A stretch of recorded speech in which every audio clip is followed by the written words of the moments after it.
Hello ninth class, welcome all of you to our online classes and we are going to study SST today.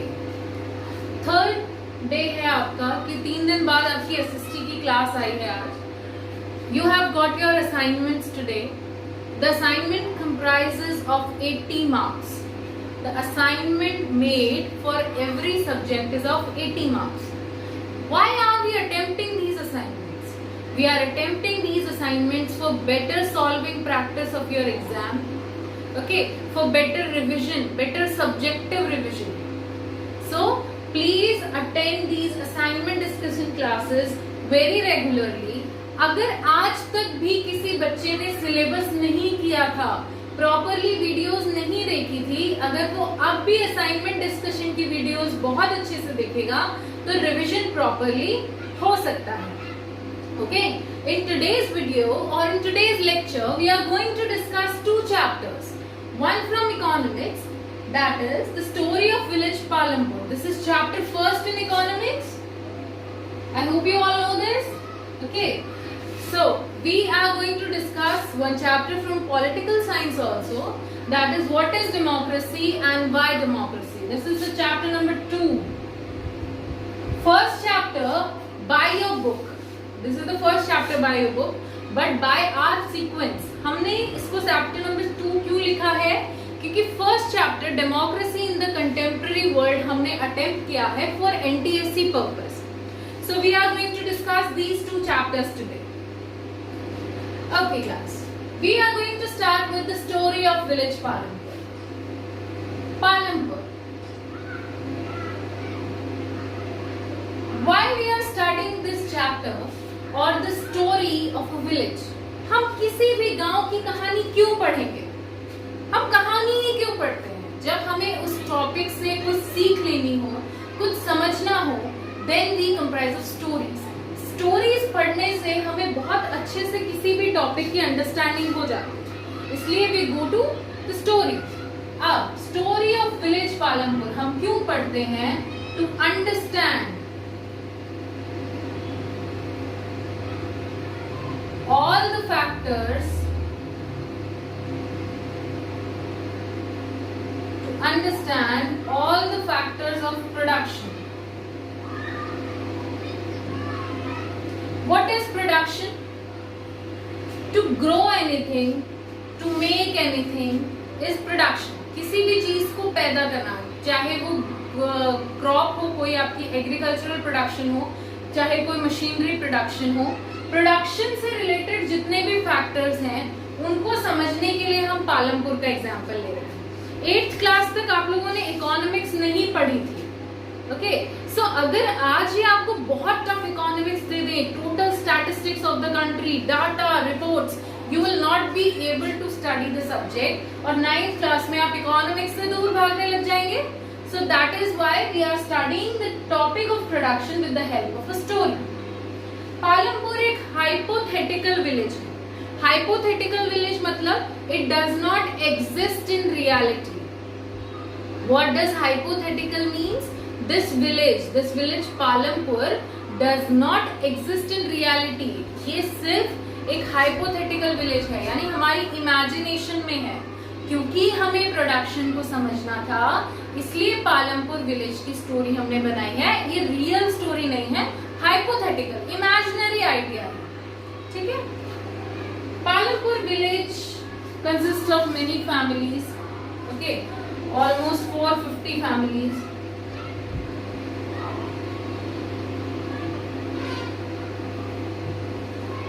One third persons are Dalit. 1/3 person living in village Palampur are Dalit. ठीक है.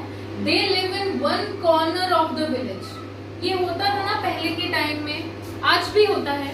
जो lower caste people माने जाते हैं, SC STs category से, although it does not exist, no caste system should exist.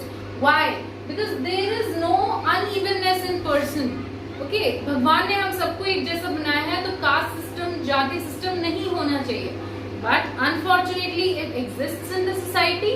Everyone is following it. Palampur में भी यही हो रहा है कि जो लोअर कास्ट दलित पीपल हैं वो गांव के एक कोने में रहते हैं, एंड जो दलित्स के घर हैं वो बहुत ज्यादा स्ट्रॉन्ग नहीं है, ब्रिक्स के बने नहीं है, सीमेंट के बने हुए नहीं, मिट्टी के बने हुए घर हैं, छप्पर है, straw, the word use straw in your chapter refers to the dry grass by which huts are made. जो छप्पर आपने देखे हो उन्हें बोला जाता है straw. So the houses of the people living in the corner of the village, the Dalits, are not पक्का houses. They are made up of mud and straw.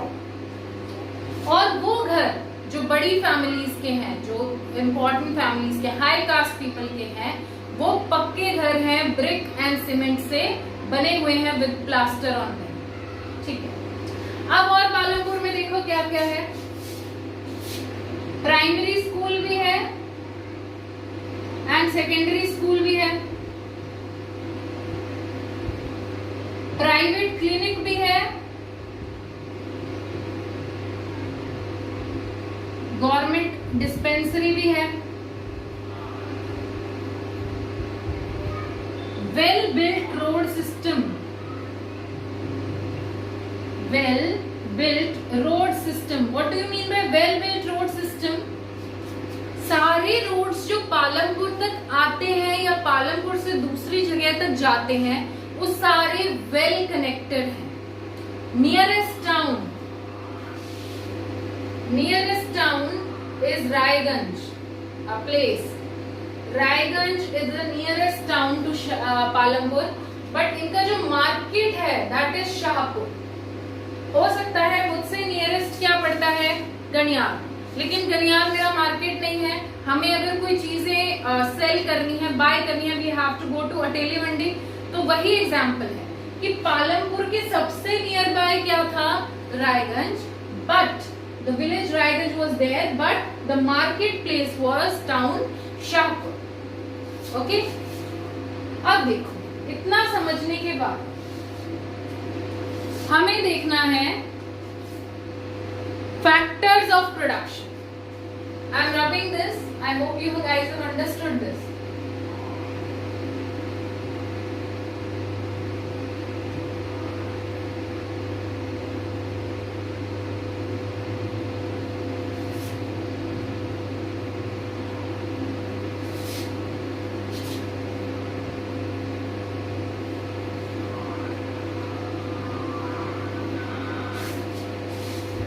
Our next topic is factors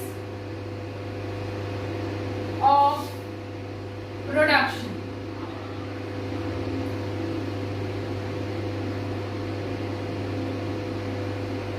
किसी भी चीज को produce करने के लिए हम farming का प्रोडक्शन इस चैप्टर में इसलिए ज्यादा डिस्कस करने वाले हैं क्योंकि विलेज पालमपुर की मेन एक्टिविटी फार्मिंग है। बट ये प्रोडक्शन के कोई भी प्रोडक्शन हमें करना हो, अगर हमें ये मार्कर प्रोड्यूसिंग फैक्ट्री भी लगानी है ना, तो भी यही फैक्टर्स ऑफ प्रोडक्शन होंगे। If we want to produce milk centres और मिल्क पैकेट्स, तो भी यही फैक्टर्स ऑफ प्रोडक्शन होंगे। ऐसा नहीं है कि ये फैक्टर्स ऑफ प्रोडक्शन सिर्फ फार्मिंग या एग्रीकल्चर के लिए है। जो कॉमन फैक्टर्स ऑफ प्रोडक्शन मैं आपको बताऊंगी, वो factors of production her aspect पे लागू होंगे, सब काम के लिए वही फैक्टर्स ऑफ प्रोडक्शन होते हैं। Now listen to them carefully. Land and other natural resources.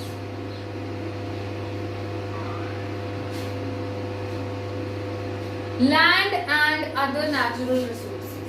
Now, land एक फैक्टर ऑफ प्रोडक्शन है ना? लेकिन ऐसा नहीं है कि लैंड अलग फैक्टर मानोगे, वाटर अलग फैक्टर मानोगे, सॉइल अलग फैक्टर मानोगे। अगर हमें किसी भी लोकेशन पे पहाड़ की जरूरत है, किसी मिनरल की जरूरत है, तो उसे अलग फैक्टर मानोगे नहीं। लैंड और जितने भी नेचुरल रिसोर्सेज हैं, the resources which we are deriving directly from the nature, they all will be included in this factor only, land and other natural resources. ठीक है, ये बहुत इंपॉर्टेंट फैक्टर है, land and other natural resources। उसके बाद labour. Farming का ही अगर आप एग्जांपल मान के चलो तो लैंड है आपके पास, अगर लेबर नहीं है तो खुद से प्रोडक्शन हो जाएगा क्या लैंड पे कि ठीक है सॉइल उठी, मिट्टी खुद से खुद पे पानी डाला, फर्टिलाइजर डाला, क्रॉप हो गया, ऐसा हो सकता है? नहीं। लैंड को यूटिलाइज करने के लिए लेबर की बहुत ज्यादा जरूरत है। ठीक है, लेबर की जरूरत है। लेबर दो टाइप के होते हैं। ठीक है, एक ऐसे लेबर जो पर्टिकुलरली हमें उसी काम के लिए चाहिए, स्पेशलाइज्ड लेबर। जैसे कि मान लो we need someone for teaching, हमें प्रोडक्शन करना है टीचिंग का, we need you to study and we want you to make you study. तो अब उसके लिए लेबर चाहिए टीचर। तो क्या एक 8वीं पास इंसान टीचर बन सकता है? नहीं बन सकता। क्यों? क्योंकि इसकी एक स्पेशलाइज्ड एलिजिबिलिटी है कि टीचर की एजुकेशन इतनी होनी चाहिए तभी वो पढ़ा सकता है। कुछ जॉब्स ऐसी होती हैं जिसमें हमें स्पेशलाइज्ड लेबर की जरूरत नहीं है। लेबर जैसा भी होगा, बस मेहनती होना चाहिए, हार्ड वर्क, फिजिकल काम उसको आना चाहिए। जैसे कि जो मजदूरी कर रहा है खेत में, वो मजदूरी कर सकता है रोड बनाने में भी, वो मजदूरी कर सकता है घर बनाने में भी। So there are two types of labour, one which are specialized in doing some particular work, and the other category of labor is which are not specialized in doing certain kind of work, they can do multiple types of work. ठीक है, इसके बाद आ जाओ third factor, physical capital. Physical capital, what do you mean by physical capital? Physical कोई भी चीज मतलब जिसको हम टच कर सकते हैं, which we can feel, see, touch, that is physical. Okay, physical capital जो बाहर की दुनिया में हमें दिख रहा है। Physical capital is of two types, fixed capital and working capital. Fixed capital and working capital. अब इन वर्ड से ही इनका मीनिंग समझो। फिक्स्ड का मतलब जो कि रुका हुआ है, एक जगह पे है। ठीक है, फिक्स्ड का मतलब हमने उसमें पैसा इन्वेस्ट कर दिया है, अब वो यहीं रहेगा, लगभग कम से कम 50, 70, 100 साल वो चीज चलेगी। That is known as fixed capital. For example, tools, buildings, machines, ऐसी हैवी इन्वेस्टमेंट जिसमें हमने कुछ भी इन्वेस्ट किया है and that is going to last for almost about 50, 70 और 100 years, that is known as fixed capital. Tools, buildings and machines are example of fixed capital. अब machine हमने कोई खरीदी है, मान लो मार्कर का प्रोडक्शन था, मैंने आपको बताया था, हमें इस शेप में पेन चाहिए, उसके बाद एक मशीन है जो इसमें स्पॉन्ज डालेगी, एक मशीन है जो इंक फिल करेगी और फिर ये मार्कर बन के निकल जाएगा। हाथ से तो बनाया नहीं होगा इसको, है ना? तो उस मशीन को लाने में अगर हम 20 लाख रुपए खर्च कर देते हैं तो क्या कल हम उसे ऐसे ही किसी को दे देंगे? नहीं, वो फिक्स्ड हो गई as a investment with us. और वो मशीन ऐसा तो है नहीं कि 6 महीने बाद खराब हो जाएंगी, they are going to last for a very long time. So if we have invested in such thing that is useful to us for very long time, जो बहुत लंबे समय के लिए हमारे लिए उपयोगी हो सकती है और जिसके लिए हमने इन्वेस्टमेंट कर दी है और वो हमारे पास फिक्स्ड है, हमारा एसेट बन गई है, वो होता है फिक्स्ड कैपिटल। वर्किंग कैपिटल में क्या आएगा? रॉ मटेरियल, मनी एक्सेट्रा, जो किसी के पास फिक्स नहीं है। बिल्डिंग बनानी है, कोई रॉ मटेरियल आया, आज इस बिल्डिंग में लग गया, कहाँ गया वो रॉ मटेरियल? उसकी अब कोई एग्जिस्टेंस नहीं है, और जो बच गया वो दूसरी किसी बिल्डिंग के कंस्ट्रक्शन में यूज आ जाएगा। So that material which is moving from one hand to another, that hand to another, that is known as working capital. जो चीज किसी एक हाथ में नहीं है, पैसे हैं, आज मैंने कुछ खरीदा, मैंने जिससे खरीदा उसको पैसे दे दिए, कल वो किसी और से कुछ खरीदता है तो वो पैसे उसको दे देगा। So money is also getting circulated from one person to another. So money is also an example of working capital. Fixed capital, working capital समझ में आया। Last factor of production is human capital. Last factor of production is human capital.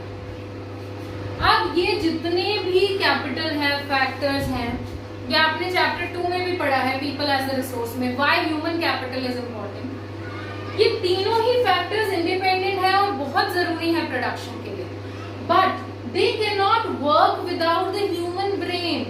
All these 3 factors need the planning and coordination of human capital. Land खुद से पैदावार नहीं कर सकता crop की।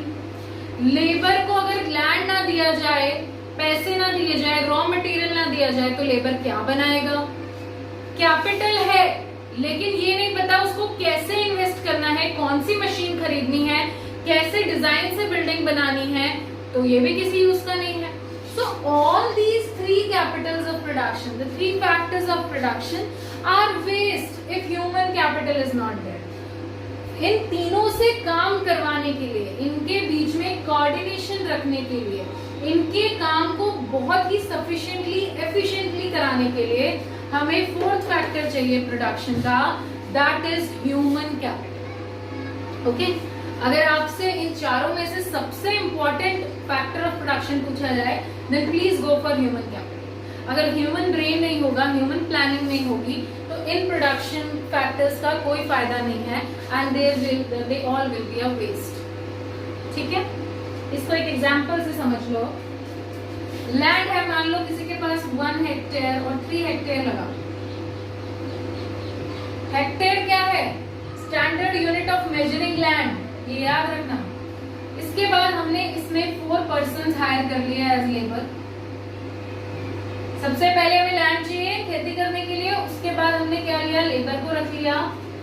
टूल्स में क्या लिया है? हम थ्रेशर्स ले आए, इन्वेस्ट कर लिया, ट्रैक्टर ले आए। Fixed capital, raw material, seeds ले आए, फर्टिलाइजर्स ले आए।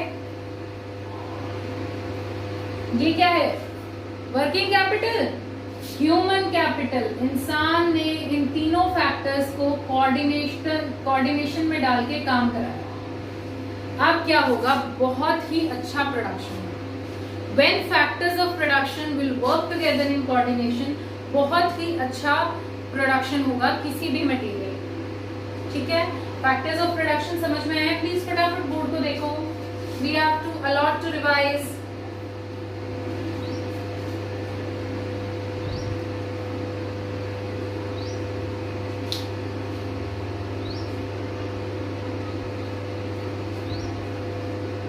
Okay, I hope this is clear to you.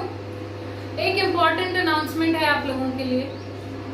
Assignment की वीडियोस आप लोगों को जरूर देखनी है। उस असाइनमेंट को टाइप करने में भी हमारे एफर्ट्स लगे हैं, बहुत मेहनत लगी है। इसको डिस्कस करने में, दोबारा से उस चैप्टर को रिवाइज करने में बहुत एफर्ट्स लगते हैं। Please respect your teachers efforts, please work hard. ये आपके लिए ही है। एक चैप्टर का लगभग 3 बार रिवीजन हो रहा है। अगर अब भी आप लोग एक फ्रूटफुल रिजल्ट नहीं निकाल पाओगे तो कब निकालोगे बेटा? We are not running after the syllabus, हम भाग नहीं रहे हैं जल्दी से सिलेबस खत्म हो जाए। हम बार बार आपको रिवाइज करा रहे हैं कि कोई भी बच्चा कहीं भी छूट गया हो तो वो वहीं से इसको कंटिन्यू कर ले, बट डोंट रन फास्ट और जस्ट सॉल्विंग द असाइनमेंट और उसको सुन ही नहीं रहे हो। मैं दोबारा से पूरा चैप्टर रिवाइज करा रही हूँ, so please watch the video very carefully and watch the video till the end, तभी आपको चैप्टर समझ में आएगा। चैप्टर समझ में आएगा तो असाइनमेंट क्या, कोई भी पेपर सॉल्व कर दोगे, और चैप्टर समझ में नहीं आया तो फिर कुछ भी आप सॉल्व नहीं कर पाओगे। कॉपी करके लिख सकते हो बट सॉल्व नहीं कर सकते। ठीक है, अब आ जाओ फार्मिंग पे।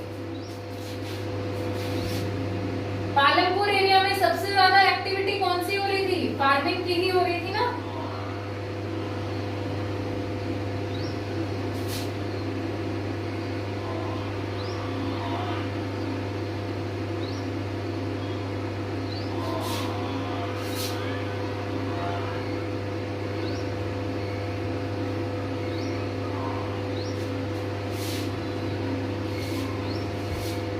Okay, the next topic which we are going to study is farming.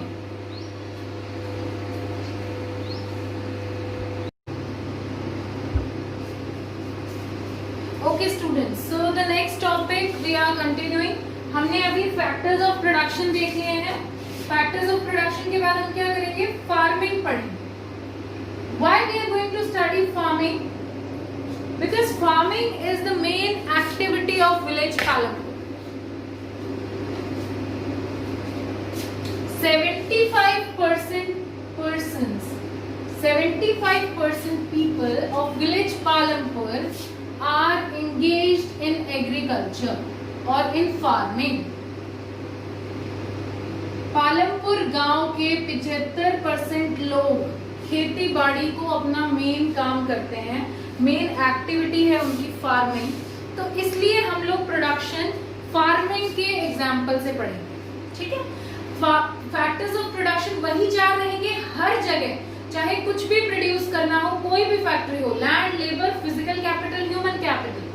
But इस चैप्टर में हम लोग फार्मिंग से रिलेटेड क्यों पढ़ेंगे चीजों को? क्योंकि फार्मिंग विलेज पालमपुर में सबसे ज्यादा मेन एक्टिविटी थी. अब फार्मिंग जो थी 75% were engaged in farming. Main crops देखो वहां के,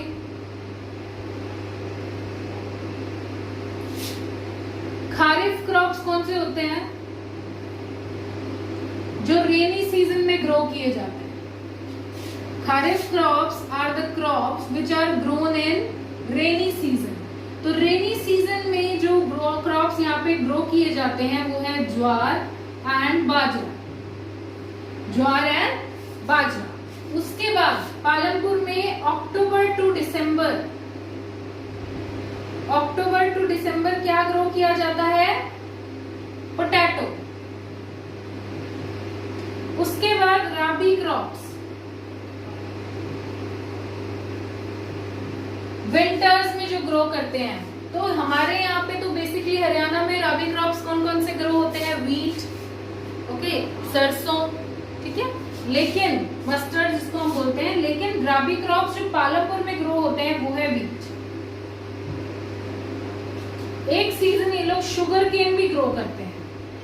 कुछ पर्सन भी है ऐसे जो शुगर केन भी ग्रो करते हैं. अब आप मुझे एक बात बताओ कि इतने सारे क्रॉप्स ग्रो करते हैं, इस टेक्निक को क्या बोला है? Multiple cropping. क्या बोला है? Multiple cropping. अब मैं आपसे 1 मार्क क्वेश्चन अगर वाइवा में पूछ लूं, व्हाट इज मल्टीपल क्रॉपिंग, तो आपको पता होना चाहिए. When we grow more than one crop, okay, when we grow more than one crop, एक फसल से ज्यादा अगर हम फसल ग्रो करते हैं हमारी लैंड पे तो उसे बोला जाता है मल्टीपल क्रॉपिंग. वही फिक्स्ड लैंड है, उस पे एक सीजन में ज्वार बाजरा ग्रो कर दिया, उसकी हार्वेस्टिंग के बाद पोटैटो ग्रो कर दिया, उसकी हार्वेस्टिंग के बाद व्हीट ग्रो कर दिया. एक ही लैंड पे जब हम एक क्रॉप से ज्यादा क्रॉप ग्रो करते हैं उसे बोला जाता है multiple cropping. Now tell me how multiple cropping is possible. आपका ही खेत हो मान लो ये, तो मल्टीपल क्रॉपिंग आप कब पॉसिबल कर सकते हो? जब आपके पास इनफ वाटर हो और उस वाटर को इरिगेशन में बदलने के लिए, सिंचाई करने के लिए इलेक्ट्रिसिटी अवेलेबल हो. ये सबसे इंपॉर्टेंट फैक्टर था विलेज पालमपुर का कि इलेक्ट्रिसिटी कनेक्शंस वहां सब जगह थे. घर में भी इलेक्ट्रिसिटी कनेक्शंस थे और फील्ड्स में भी इलेक्ट्रिसिटी कनेक्शन थे. ओके, इलेक्ट्रिसिटी कनेक्शन की वजह से क्या हो रहा था कि पहले इरिगेशन करने के लिए जो पर्सियन व्हील्स यूज हो रही थी. पर्सियन व्हील्स क्या होती थी? जैसे ये वेल है, इसके साथ यहाँ पे एक व्हील लगाई जाती थी जिसके ऊपर बाल्टियां लगी होती थी. ये व्हील ऐसे घूमता था तो बाल्टी में पानी भर के आता था. This was the system of Persian wheels. So before electricity came, और जब हमने इरिगेशन सिस्टम इन्वॉल्व नहीं किया था उससे पहले क्या यूज होता था? Persian wheel for irrigation. और ज्यादातर जो एरिया है वो किस पे डिपेंड होते थे फॉर इरिगेशन? रेनफॉल पे. आज भी only less than 40% area is irrigated. Even today less than 40% area of India is irrigated, 40% से कम ही इरिगेटेड है। बाकी जो लैंड है पूरा 60% area of India's land mass वो डिपेंडेंट है रेनफॉल पे ही फॉर देयर एग्रीकल्चर। और पालमपुर में क्या हो रहा है, वाटर है वहां पे, वाटर को इरिगेशन में ट्रांसफॉर्म करने के लिए, बेटर इरिगेशन सिस्टम के लिए क्या चाहिए, इलेक्ट्रिसिटी कनेक्शन। इलेक्ट्रिसिटी कनेक्शन उस पानी को लोगों तक पहुंचा रहा है, खेतों में बहुत इफिशिएंटली, बहुत सफिशिएंटली, बहुत अच्छे तरीके से, बहुत जल्दी पानी दे देता है, तो उससे फसल का काम इजी हो जाता है एंड इसीलिए वो लोग मल्टीपल क्रॉपिंग कर पाते हैं ऑन अ लैंड। ठीक है, अब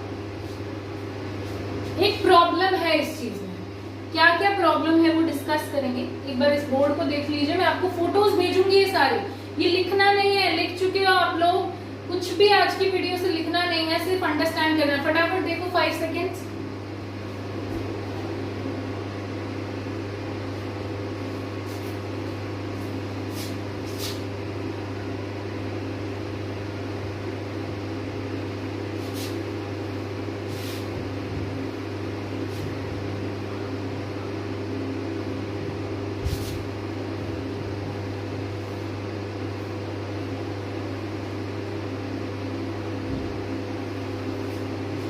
ओके, सो नाउ प्रॉब्लम्स क्या है।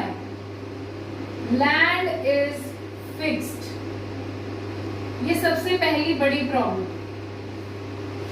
कि बहुत सारी क्रॉपिंग कर तो सकते हैं, बहुत ज्यादा फसल ग्रो कर सकते हैं, लेकिन प्रॉब्लम है लैंड तो फिक्स्ड है, जमीन थोड़ी ना बढ़ा सकते हैं। जब इतने अच्छी क्रॉपिंग नहीं हुई थी, मल्टीपल क्रॉपिंग नहीं हुई थी, उससे पहले विलेज पालमपुर में कुछ वेस्ट लैंड्स थे। वेस्ट लैंड्स क्या होते हैं, the land which is not used for any purpose and is left idle, जो खाली छोड़ दी जाती है जमीन, उपजाऊ नहीं होती, उस पर कुछ भी वर्क नहीं हो रहा था, उसे बोलते हैं waste land. But many of the waste lands were converted into cultivable lands. बहुत सारी ऐसी लैंड थी जिसको वेस्ट लैंड को कल्टीवेबल लैंड में कन्वर्ट किया गया था। अब इससे ज्यादा लैंड तो हम नहीं बढ़ा सकते हैं, फिक्स्ड रहेगी लैंड। अब 1960s से पहले, 1970s से पहले, सॉरी 1970s से पहले गवर्नमेंट ने कुछ ट्यूबवेल्स लगवाए थे लोगों के लिए for better irrigation. Government installed, ये बिफोर 1970s के बाद है, before 1970s government installed tube wells for irrigation. But शुरू में किसी चीज के लिए लोगों को मनाने के लिए, उसके फायदे दिखाने के लिए गवर्नमेंट्स को स्टेप उठाने पड़ते हैं। गवर्नमेंट ने वो स्टेप उठाया, उन्होंने लोगों को इरिगेशन का न्यू सिस्टम दिखाने के लिए, जो इलेक्ट्रिकल ट्यूबवेल्स हैं उनको दिखाने के लिए, उनका यूज समझाने के लिए कुछ ट्यूबवेल्स इंस्टॉल किए। बट आफ्टर 1970s जब सबने उसका फायदा देख लिया, तो प्राइवेट इंडिविजुअल खुद अपनी कोस्ट पे भी प्राइवेट ट्यूबवेल्स लगाने लगे थे फॉर इरिगेशन। ठीक है, 1960s से पहले, before 1960s traditional seeds were used.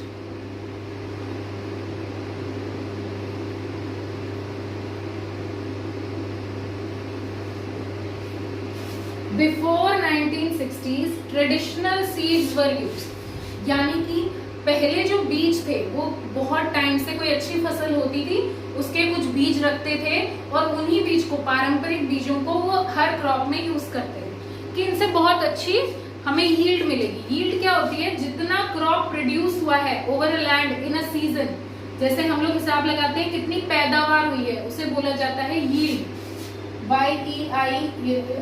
YIELD, yield. Okay, so traditional seeds क्यों यूज होती थी, कि ये आपको बेटर यील्ड देंगी, ऐसा मानना था लोगों का। फर्टिलाइजर्स जो थे, natural fertilisers were used.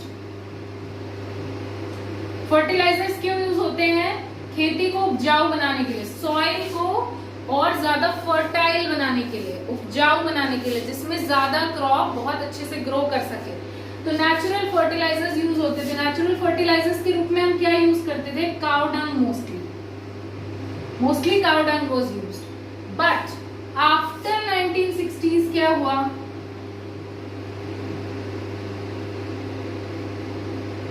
After 1960s क्या हुआ? ग्रीन रेवोल्यूशन स्टार्ट हुआ। क्या स्टार्ट हुआ? Green revolution. Let me check if this is visible to you. Yes, this is pretty much visible. So, after 1960s, Green Revolution started in India in 1965. Green Revolution क्या था? उस time पे population बहुत ज्यादा बढ़ गई थी। पॉपुलेशन जब बढ़ जाती है तो उनके लिए हमारे पास उतना खाना भी होना चाहिए। टू सस्टेन द पॉपुलेशन, उतने फूड ग्रेन्स, उतना प्रोडक्शन हमें जरूरी होगा। तो 1965 में इसके लिए स्टार्ट किया गया ग्रीन रेवोल्यूशन, कि हमें ज्यादा से ज्यादा यील्ड करनी है, so that we can ensure food security for our citizens, ताकि हम हमारे नागरिकों को खाना वक्त पे दे पाए, अच्छी क्वालिटी दे पाए। इसलिए सरकार ने क्या स्टार्ट किया? Green revolution.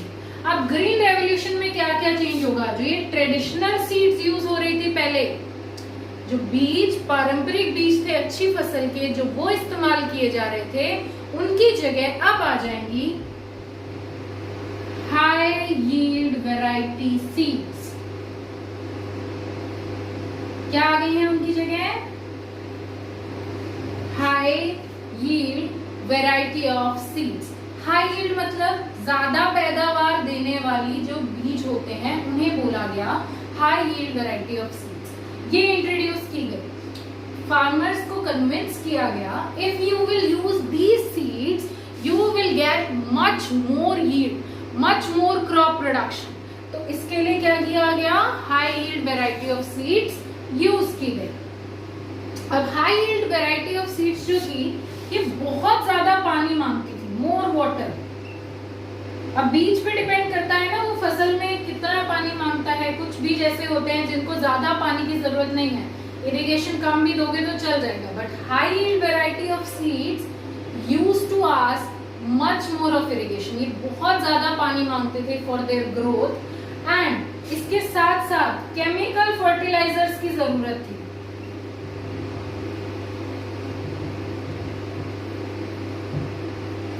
केमिकल फर्टिलाइजर, जो नेचुरल फर्टिलाइजर्स थे ना, ये हाई यील्ड वैरायटी के साथ बहुत अच्छा कॉम्बिनेशन नहीं थे और उनके लिए बेटर वर्क नहीं कर रहे थे।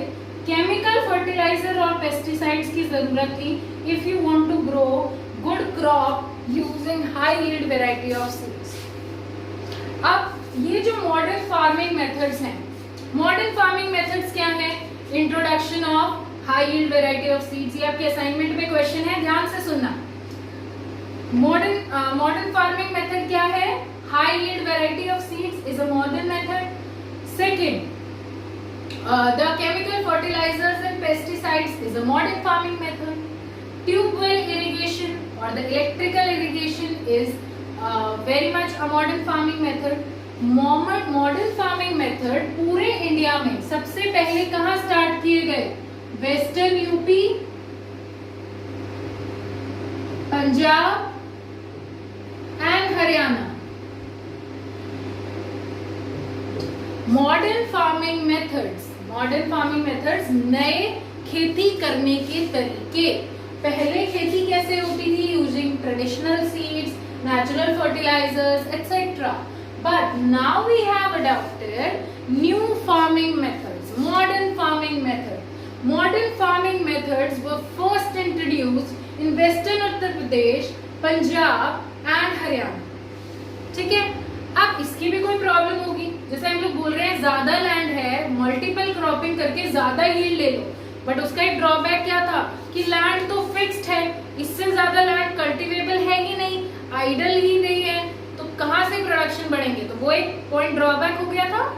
इसका भी कोई ड्रॉबैक तो होगा कि हमने प्रोडक्शन के लिए केमिकल फर्टिलाइजर्स यूज कर लिए, high yield variety of seeds use कर ली, पेस्टिसाइड्स यूज कर लिए, मोर वाटर यूज कर लिया। इसका ड्रॉबैक, प्रॉब्लम हुई कुछ इससे? बिल्कुल हुई। क्या प्रॉब्लम हुई?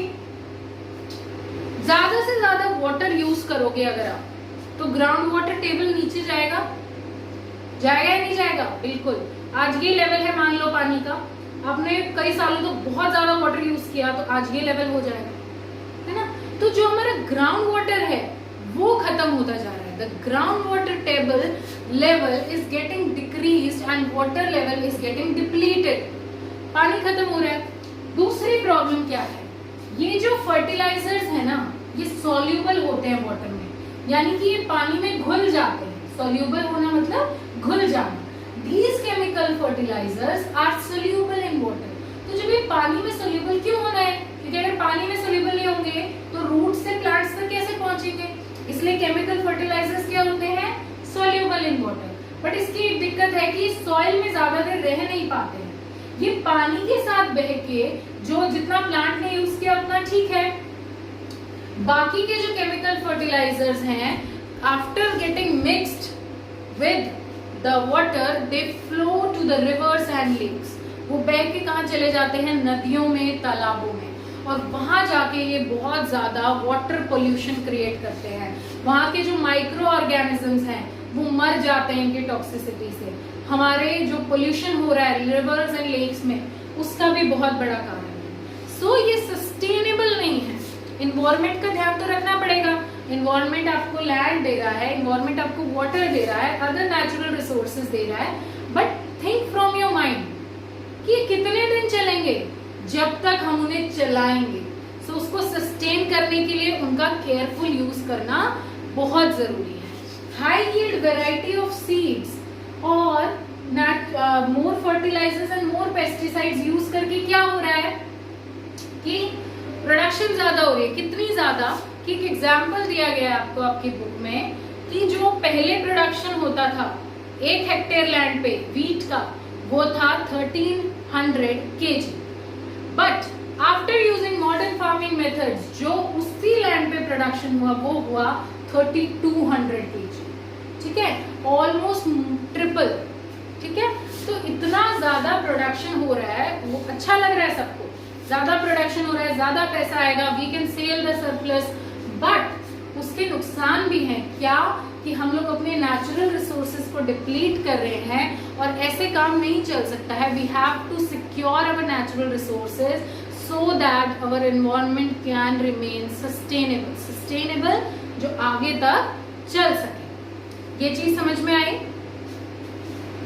अब आ जाओ लेबर पे, इसको देख लो फटाफट।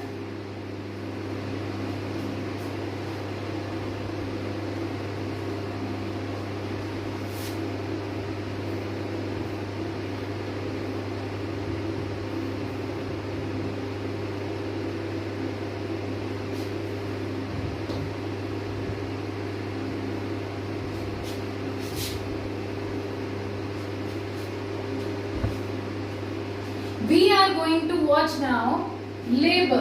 लैंड फैक्टर हमने देख लिया। अब हम कौन सा फैक्टर देख रहे हैं? Labour and capital.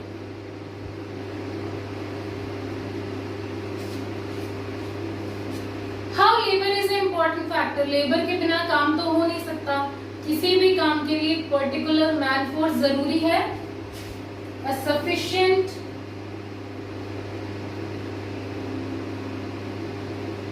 man force is necessary to do any work.